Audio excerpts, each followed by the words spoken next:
A little bumpy the last month from Cade Anderson. And we are underway with the final non-conference game of the year for the LSU Tigers. Here's the 2-2 pitch. Swing and a miss, a full cut. Balin Valentine making a bid to extend his hitting streak, and he immediately does it. That one two hops the wall.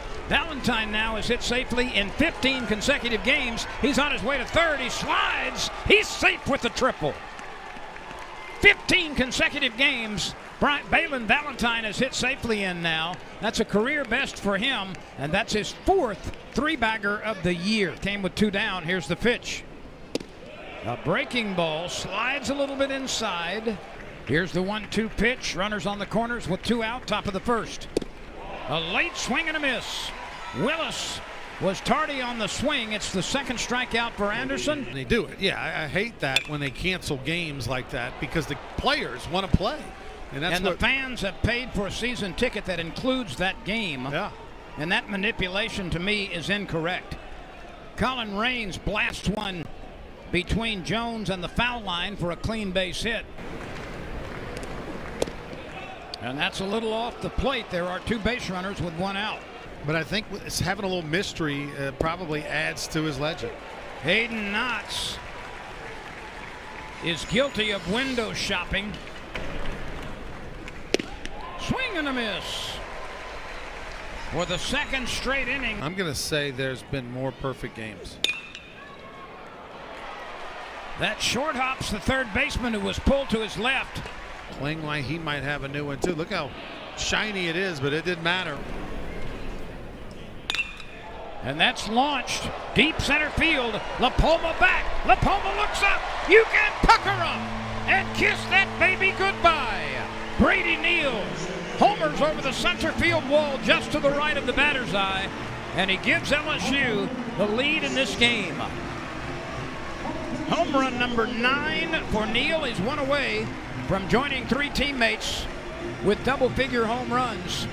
Brady Neal launches one over the center field wall. Yeah, the sophomore catcher, back-to-back home runs. Had one Sunday against Texas A&M in that start. Alex Milazzo caught Friday, Saturday. Neal got the start on Sunday and rewarded Jay Johnson with a homer, and here he is tonight. The first hit of the game for LSU results in 2 runs, and there's the second hit of the game as Paxton Kling, early in the count, rips one to left field. That's interesting because oftentimes during SEC play, White waits for the 1-0. He pops it up sky high, and the first baseman. Largely on the mound, too. Pitch execution was an issue that they've improved in tremendously. There's a bouncer through the left side by Stevenson. He's now reached base in 20 consecutive games. Single to open the third and moved up on a wild pitch. And there's ball 4 as that breaking pitch did not bite at all. The 2-0 pitch. Popped up, foul ground, right side. Neal is chasing, so is Jones. Jones almost overran it. He almost fell down as his feet were sliding. Paxton Kling is drifting to his left in center field, and he's got it for the out. LSU now with 3 players with 14 or more homers on the season. Stevenson charges, scoops to first base, and gets Stravinsky. It's a 3-up, 3-down inning. It's going to be really senior heavy for Northwestern. Raines dribbles a 6-hopper up the middle, and it finds center field. Have out-hit LSU. They've got 4 hits through 3 innings against Anderson. Anderson turns, makes a nice throw to shortstop with the coverage out at second base. So many times you'll see pitchers just not even look to second. That's smashed on the backhand side of White and rolling down into the left field corner. The Demons are waving the runner around, and he will make it easily. Colin Raines scores, and Hayden Knotts rips one past Tommy White at third. That's his 6th double of the year. 2 base runners in the 4th. And now make it 3 base runners in this inning. LaPalma drives a single up the middle, and the Demons have come back to tie the game with Hayden Knotts scoring on the knock by LaPalma to lift his team ahead of LSU, and there is Brady Neal, not able to control that one. That looked like a pass ball. Yeah, that's going to be a pass ball. That'll get him in. Kling started in. Now he retreats quickly. He's near the warning track. He leaps and makes the catch. And LaPoma strolls in from third base. So really a gift from the battery of LSU, the wild pitch and then the passed ball and then the sacrifice fly. He pops it up right side infield. Jones is calling for it. Everybody gets out of the way, and that will take care of business. Coach Bertman hanging out.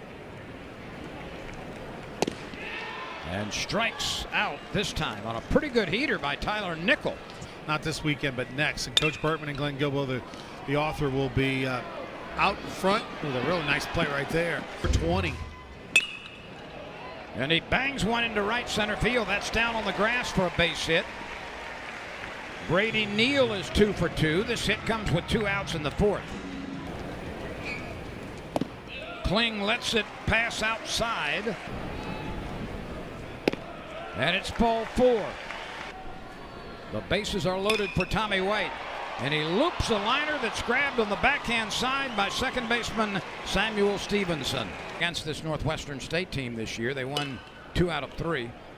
Burraway sends it to White, charges, transfers and throws, but he's late. And an infield hit by Burraway on a little slow roller to the left side. This is popped up. White is chasing it in foul ground. So is Neal. It's White's ball, and he's got it near the railing. Been good on 2 steal attempts this year. A liner skips through on the right side on 1 hop. Burraway's going to stop at second base. The Demons have runners at first and second with 1 out. That gets through Brady Neal after the swing and miss. LSU has had a tough time in the last couple of innings connecting between the mound and the plate. And the pitch. Laced into center field. That's for a base hit. Kling cuts it off deep in left center. 2 Demons score, and Northwestern State extends its lead. It's a 3-run advantage now. Gump goes down on strikes. Swing and a miss. He got one by Knotts to leave a runner at second base. In the SEC. But can Condon get to that number? Absolutely. And probably will. There's a base on balls. Braswell extends the inning. And he will. A solid shot into left field. Runner is being waved around. Here comes the throw. It is cut off. Not a really good throw from Valentine in left field. It was slow getting back to the infield. And Michael Braswell greets the reliever with an RBI single. Neal has had a good night at the plate. A 2-run home run and a single. Ooh, pulled the string. He tried to time up that curlicue curveball. 62 miles an hour on that down under change. A roll. He's also been one of their best players, and he puts a charge into that one. It's deep in left field, and a leaping catch is made by Josh Pearson. A step in front of the wall. Swing and a miss, but the ball is loose. Neal recovers it, throws to first base, not in time. The 0-2 pitch from Guidry. Over the top, swing and a miss. Guidry takes care of business as he gets rid of Valentine on strikes. That's a called third strike. Guidry stayed right with it. He was pumping strikes, and he gets Burraway looking. Ouch. Paxton Kling. And blasts one deep to left field. It's caught. A diving catch in left field by Valentine. His teammates boil out of the dugout to congratulate him, saving at least a run. That's just beyond the reach of the LSU shortstop. Department into Division I college sports, which would be exciting in the state of Louisiana as Young chases a changeup in the dirt. I think he went around. He did. Has walked as a sacrifice bunt and struck out. He's 0 for 1.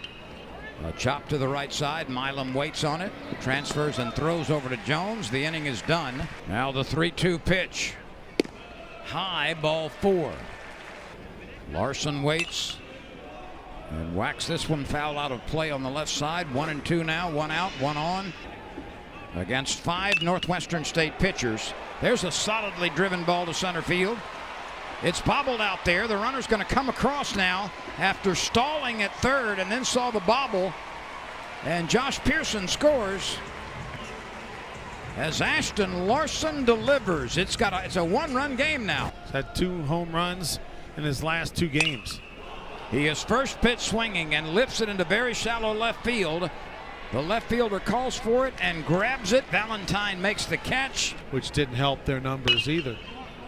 Notch dribbles one up the middle. Look at this play by Milam. The scoop at first base. My goodness, that's magnificent.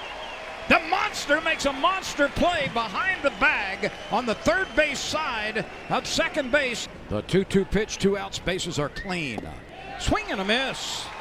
6 strikeouts for Guidry. He's been really good out of the bullpen. We always talk about the SEC being really good, and Kling almost like he had another hit there, but just came up a little short. Stephen Milam sends this one into fair territory down the right field line. The monster digging for second base. He'll make it with a slide. And Milam puts himself in scoring position. He represents the tying run. That streak. He blasts one deep to left center field. You can pucker up and kiss that baby goodbye. Jared Jones on one swing reverses the scoreboard, and the Tigers have regained the lead. Home run number 21 for Jared Jones.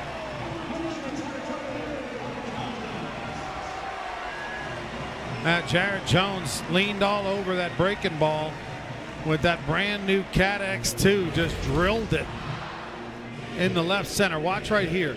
Breaking ball, actually not a bad pitch. I mean, it's on the outer third. And a ground ball right side, backhanded by the second baseman, skids to a stop and makes a dandy play. In Atlanta, Auburn is leading. Jones goes to one knee to make the play at first base. LSU clinging to a 1-run lead. White charges, scoops, sets, fires. Jones on the receiving end. 2 outs. Here we go. Swing and a miss. Milazzo will have to make the play. In the baseline he does, and LSU comes from behind to grab this victory over a stubborn Northwestern State team out of the Southland Conference. 6-5 the final tonight.